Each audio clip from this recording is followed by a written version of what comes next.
When I make these videos, a lot of people tell me, your daddy must be a Nazi.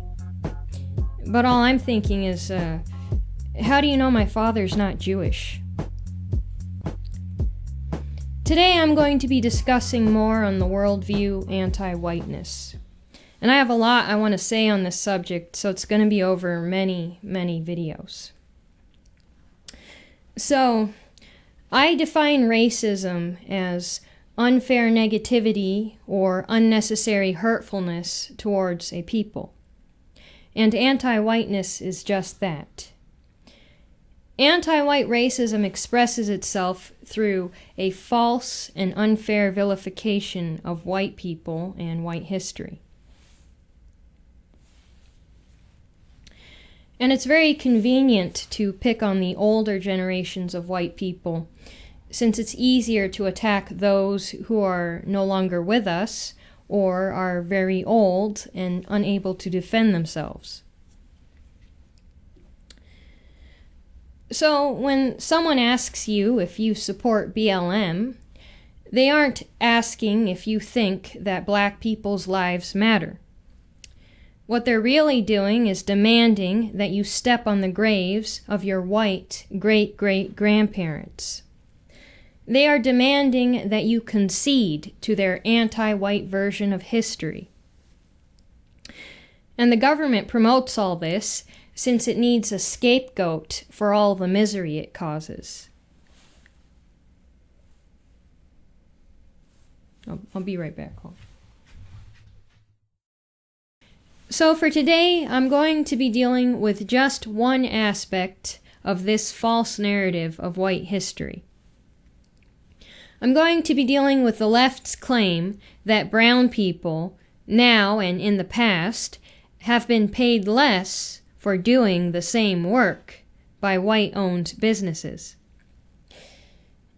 It should be pointed out that the state can and does intervene in the markets to prop up racial discrimination in wages and job opportunities.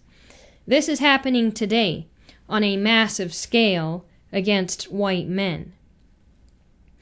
But for most of America's history, we were a free market capitalist society, which means that most people, including brown people, were paid their fair market wage. So I'm going to use an example by the economist George Reisman. He's Ayn Rand's greatest disciple. George Reisman's example deals with how expensive it would be for a firm to arbitrarily discriminate on the basis of race in a market economy. So now I have to go get the whiteboard. Hold on.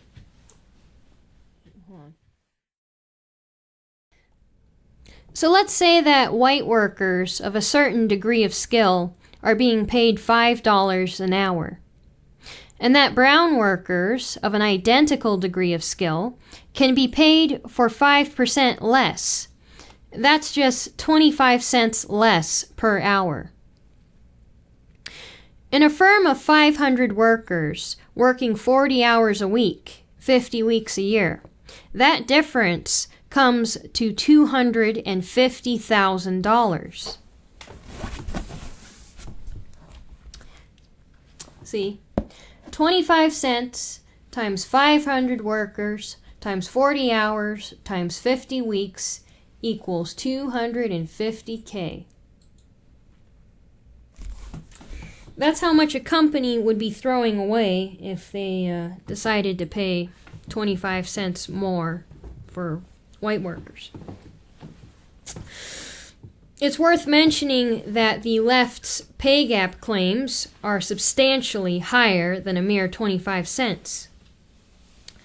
So what would a company do with $250,000 in cost savings?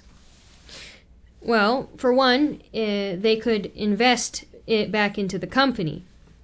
They could lower their prices. They could invest in alternative investment lines. Or the owner could simply buy himself a new BMW.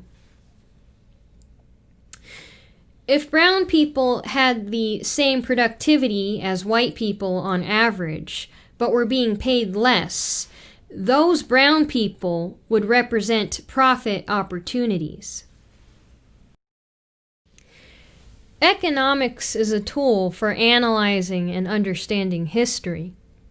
The left's claims for the causes of these wage gaps are based on ridiculous assumptions. Companies aren't going to just irrationally throw money away like that. And if they were to, they wouldn't be able to compete. They'd go broke. But Rabbi, if discrimination isn't the cause of the wage gaps, then what is? I don't know. I have no idea. I don't know. No clue.